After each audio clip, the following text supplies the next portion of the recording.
Welcome, everyone, to the Pediatric Success Series podcast. Our goal with this offering is to give you fresh, new, and potentially game-changing insights into recommended practices centered around, well, your practices. While we know information doesn't always change the way we do things, we hope that it can bring about a pause, some thought, and maybe some change. Once again, I'm Shawn Rossler, podcast host, dad, and e-learning professional, not to mention culinary talk show host. With flu season upon us, as well as COVID for the younger crew, the traffic in and out, both physical and phone, for these practices that we service, that we talk to, has got to be immense for all of our pediatric allies. Yeah, I've actually found that my use of digital means to schedule physical care has gone through the roof, and have even caught wind of updates via things like Facebook and Instagram from these very pediatric places themselves. Meredith Sherriba, once again, co-host extraordinaire and fellow parent. I got to ask, like I always do, am I crazy? That's question one. Or is this a thing we're really seeing? I mean, I'll handle those questions maybe separately, Shawn, if you don't matter. But but yeah, I mean, I think this is a real thing. We actually were just at our pediatrician's office last week for a well visit and a flu vaccine. I work with pediatricians all day, so I know what they're going on. This is not crazy. I was cautious to call the office, but I had questions. I wanted to know, when are you getting the COVID vaccine in? And can my husband join us for the visit, right? I had all these things I wanted to know about, but I didn't want to call because they just have so much else going on right now. So I was thinking more deliberately about, okay, can I send a portal message for this? Or let me go check their Facebook page and let me see if they've done a Facebook Live recently. I think what I've noticed in talking with practices is that there is a real theme among practices right now of how do we meet our families where they are. It's not so much about just putting up a flyer or catching parents when they come in for their well visit. Practices over the last couple of years, pre-pandemic, is really what I want to emphasize, is that they've continued to expand past the four walls of their physical space. And we've even noticed in the last 2 years, practices who they're establishing themselves without any brick and mortar facilities. They are fully virtual, or maybe they're fully in-home care, which is almost like the pendulum shifting back in the other direction towards like your neighborhood doctor who used to, come to your house for care.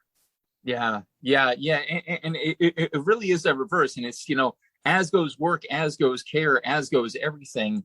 So it's no surprise we know, here at the podcast, anyone listening to this right now, our practices are continuing to be overwhelmed this fall. No questions asked. That's, pulling that curtain back, we can say from a programming note, it's really hard to get people, and it's because of that. So for today's episode, Mary and I are going to fly on our own. We're excited to get started and share some stories and tricks that are hopefully going to help you with your office in this flu COVID season, with a specific focus on something we all might spend too much time on already and might not have even thought about how it is cross-applicable to professional ventures therein. And that is, of course, the love-hate relationship I think we all have with social media. So teeing it up, Mara, I'll toss it over to you. What does success mean in the social media space? Like, is there a magic formula? Like, what exactly does that look like? Yeah. This is, I guess, kind of a play off of our usual question of what does success mean to you? So what does success mean to social media, right? Mm-hmm. I hate to say that there's not a magic formula, at least in my experience, working with the Office Practicum pages, Shawn, you and I both have some other communities that we support. I've not seen a magic formula that says if you do X, Y, Z, you're going to have the best social media page out there. Mm-hmm. What I instead have noticed in my own use of social media, professionally and personally, is you have to, once again, define success to know if you've hit it, right? I feel like we've talked about this in every episode of the podcast so far. You need to look at what, for you as an individual, maybe you're looking to do some social media as an independent pediatrician under your personal brand, or maybe it is for your practice. What is success going to mean? You need to figure out, where do your patients live online? Where are your parents? Do you know which social communities are important to them? Do you know which social media communities you use, because if you're somebody who spends most of your time on Twitter, all of a sudden trying to figure out Facebook might not be worth your time, right? There are, of course, Shawn, metrics. There's engagement metrics. You'll see buzzwords about, followers, impressions, reach, engagement. There are things you can research and decide what metrics are important to you. And like everything related to success, I think KPIs are a big part of measuring that success. But one thing I'll caution folks on is not to get caught up in searching for more and more engagements, impression, reach, and followers. Right? Like obviously, it means something to you when you're looking at social media to say, oh, that person's got 10,000 followers, or they've got a blue check mark, or 20,000 followers. But I think about it this way. If you are in a room with 100 people, and those 100 people are all listening to you and participating in a conversation, you've improved 100 people's lives. So you're better off deciding what your success is, what your metrics are, and making it something reasonable where you can still make a difference than trying to strive for the thousands and tens of thousands of people, which may not be the right avenue for your success at this time. That's 1,000% accurate. And it's not, for all the years that, I've done my podcast outside of here, some people, I think when they ask me, they're like, hey, does it matter to you? How many followers do you have? I'm like, I don't know. They're like, what do you mean you don't know? I'm like, I'm sorry, let me rephrase that. I don't care. Because my focus is different. I agree. Yeah. And I think, for me, when I look at what metrics we're trying to track, what processes, what you do at your Course Grind podcast, or what we do at Office Practicum, it's all the tenets of social media are all the same, right? It doesn't doesn't change because we're talking about pediatricians and children and families. So, Shawn, you've been pretty successful at this. What are some experiences or ways? How do you know that people are engaging with what you're sharing? What are some of the ways that you say after a podcast goes live, or you post an interview on an Instagram page?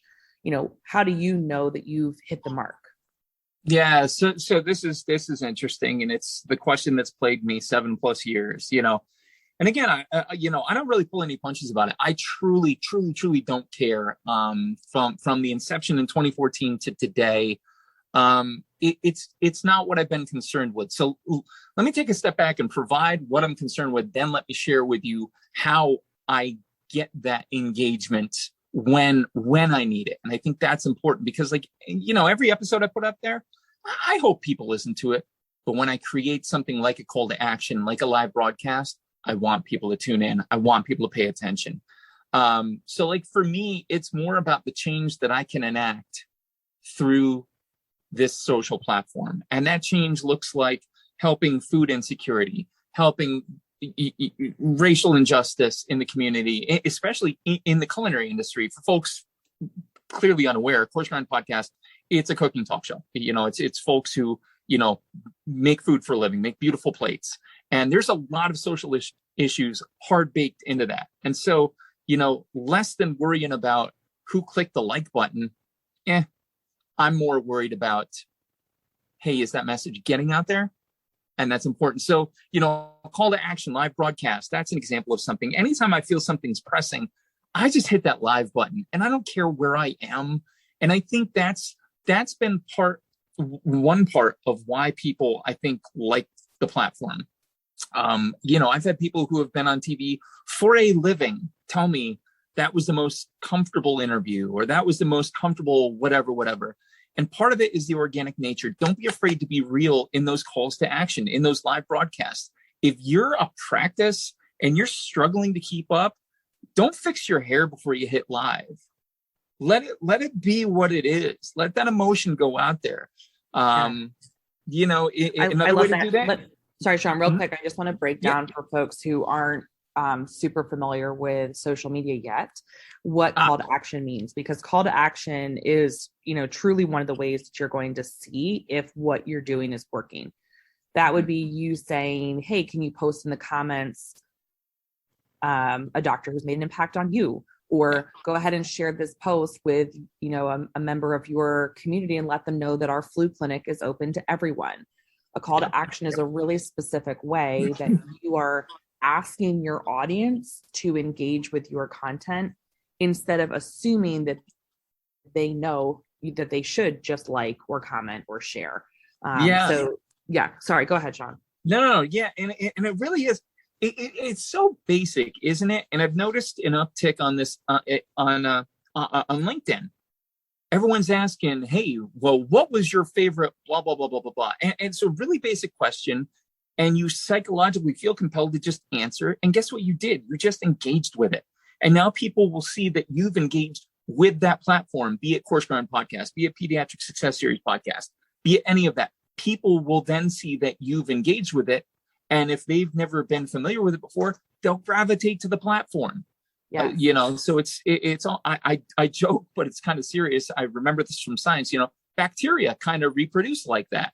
And, social media is no different. And as you start to get into this more, I think one of the things I'll say before we maybe make this pediatric specific is not to get afraid when you start seeing percentages and quantities on anything that you're doing. The best people on social media, the people who have quit their jobs and are no longer employed and they're just making 6-figure incomes off of social media, have still less than 1% in call to actions and shares and engagement. So that's not what this is all about. And like you said, Shawn, it's really about identifying what are you trying to do to help your community and then living through that, right? So if we boil this down to make it meaningful for pediatrics, if you are not already managing your social media pages, this is actually a really great time to start because like we mentioned earlier, your parents are very aware of the fact that this is a busy time for you. They can hear it in your voices when they call. They can tell by how long maybe they had to wait on hold. You're not doing anything wrong. This is just not a normal time. So how can you continue to support your community right now? I'm going to recommend you take one action item and see if you can make this work. So let's look at how you're doing your COVID vaccine clinics and how you can maybe use an increased presence on social media to streamline that process. So first, check with your EMR or your practice management system and see what they already have in place for you to use that can help you streamline this. So does your EMR have self-scheduling? Do they have the ability to give you a list of patients who are due for vaccines? Can you figure out who didn't get flu shots yet and get them in for, flu and COVID at the same time? Your practice management system also might track what parents' preferred communication style is. So that way, should I be texting them or calling them about this? Absolutely. Once you know kind of who you're trying to target for your vaccine clinic, steal shamelessly. So if you aren't already, start following other pediatric practices, not just in your town, but look outside of, your specific neighborhood. So start figuring out where are some other maybe mid-sized suburban communities in another metropolitan area, see what language they're using, what pictures they're using, if parents are engaging with their content, and then recreate it. You don't need to reinvent the wheel here. Somebody's already figured this out for you, and use that to your benefit. Also, use your busyness to your advantage. You're already seeing 30 plus families a day right now, right?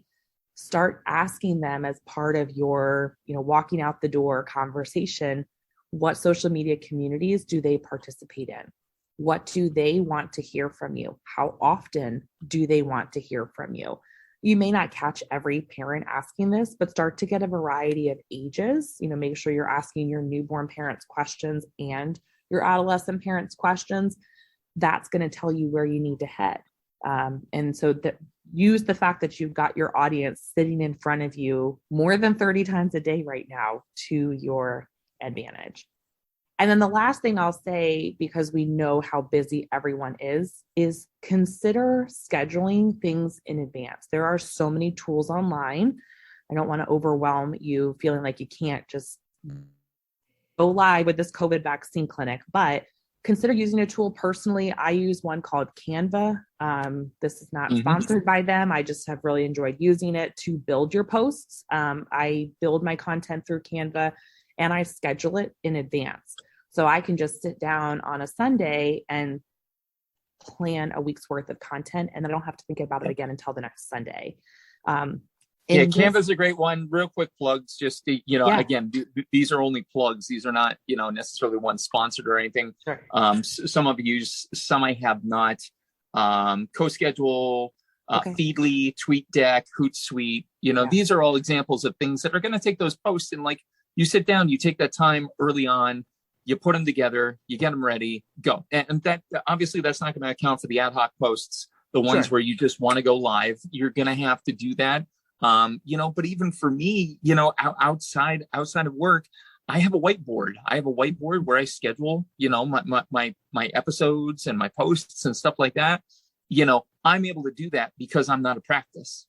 Yeah. You're a practice. You have everything else going on. This is, quote, fun for me, kids. So, you've definitely got to bake that in. So those are great tools to leverage. I would also say one of the bonuses about some of those tools is that they allow you to put in your logo. If you have a color palette that you use for your office, you can upload that. You don't need to have a picture perfect social media page, right? But think about what happens when you are a consumer of content online. When you're looking on Twitter, Facebook, TikTok, LinkedIn, Instagram, my guess is there are brands, maybe other medical brands that you interact with, and you can tell it's their content before you even read the name of who posted it, right? You just know. That's kind of what you want to work up towards, because you want your parents, when they're scrolling, to stop because they see the purple and green and they know that that's your practice. So something that these tools can also offer you, if graphic design and branding doesn't come naturally to you, let a tool do it for you. So, you mentioned when we started, Shawn, something I want to just conclude with. We are already online way too much. So again, maybe use that to your advantage. You can call it research instead of just mindlessly scrolling. Think about what you love online and try to repeat it. So if trendy, but yes, repeat it, but also keep in mind, if things like trendy videos don't come naturally, leave TikTok to the experts. Dr. Todd Wolin of Kids Plus Pediatrics, Dr. Nicole Baldwin at Northeast Cincinnati, they are rocking it out on TikTok. Let them do their thing. Just share it with your teenagers. They're going to love watching it too, right? Yeah. If you are looking for content to share, you can engage, with practices, like I mentioned, similar size to you, similar community structure to you, but you'd be surprised at how many pediatricians, nurses, and office staff have built personal brands and portfolios online. So 2 pediatricians who I follow on Instagram are Dr. Wendy Sue Swanson, Dr. Mona Amen. YouTube always kind of got their start saying, don't forget to like and subscribe. I feel like at this point it's grown to like, subscribe, and share. The best thing you can do for your practice, for your patients and community, is not just share information that you've created, but also point them to other folks that you trust in the industry so that they can widen their network of who they're learning from. Yeah, because, if they see enough resources coming out from you, they're going to go, hey, wait a minute. They must have a really good head on their shoulders. And, the other thing you mentioned, Mayor, which I will double down on, again, the numbers, everyone gets transfixed on the numbers. Yeah, I was on TikTok for a hot second. And I got 35,000 views on one thing that was me messing with my kid's hair playing a video game. So consider the meaning behind the numbers too. People engage with some pretty inane stuff. It doesn't always necessarily have the content that you hope for. But again, if you combine cause, mission, and maybe a trend that the ice bucket challenge, I'm trying to think of some others, certain celebrities who, maybe are of a food ilk, because it was the anniversary of their passing. All of a sudden I see an uptick in my numbers. Why? Because people are paying attention. You have to pay attention to those trends on top of everything else. So, hey, you know what? We've wrapped each episode by hearing from a parent about a pediatric success story and why it matters. But, Mayor, you want to share your recent story about the COVID clinic I and how do. it made a difference? Yes. So I mentioned earlier that we had my son's well visit recently, but when we got there, they had not yet received their shipment of COVID vaccine. So my little 6-year-old was all ready to get it. He's dying to get back on an airplane. So I started noticing on Facebook, families and parents were posting pictures of their kids getting the COVID vaccine with these really cool superhero capes at a local practice. So not only was the practice providing content on pages to their families, right? But I was not a patient of this practice, so I wasn't seeing that. They had created such an amazing experience for their families, for the kids, for everyone, that everybody wanted to share it. And so I started seeing these Hapro pediatric capes showing up all over my Facebook page, and I knew exactly who I was going to call and exactly where I was going to go. It really reminded me of something that the Office Practicum founder, Fred Pitlack, always said: do the right thing and everything else will follow. And in this instance, the practice doubled down, did the right thing for their community, and look at what an impact they made, not just to their patients who come to see them for primary care, but to the community at large. And to me, that's really the power of social media, is getting these stories out there, getting these great things that you are doing in your practice shared with the world, so that you can get the credit you deserve and continue to provide amazing care. Yep. We actually, speaking of double down real quick, I don't typically jump on the parent pile here, but I'm going to, because we just had the same thing with our kiddos' COVID vaccinations, and the large health system in the area wanted to book them 2 weeks apart, one 30 miles away, one close. Yeah. All we had to do was look to the local clinic that was doing the right thing. That's and awesome. Not only did they get them in, but my youngest, 8 years old, on spectrum, definitely not a happy shot receiver. And he was an angel, because the lady that was there took twice as long for the right reason. And so, it's just, it's all, like Fred said, it's all about doing the right thing at the right time. And now is the right time. So, well, thank you as always, Mayor, for the incredible discussion. I love having guests join us, but honestly, sometimes it's fun to just kind of hang out with you. So folks listening, you can access the Pediatric Success Series podcast on Office Practicum's website, as well as the official Office Practicum YouTube channel. We hope you've enjoyed this discussion and maybe, just maybe, learned a thing or two, either from the parental perspective or the practice perspective. It can certainly be a challenging landscape to traverse, but with patience, understanding, and most importantly, knowledge, it can be done, and done well. And listen, we know you have a lot going on right now. You are overworked. So if you have an idea for a guest, you're probably not ready to be a guest yourself right now, but please reach out to us. We'd love to hear from you and provide you with ideas for success that can turn your practice into a success. Be well, stay safe, and remember, success is always a step away.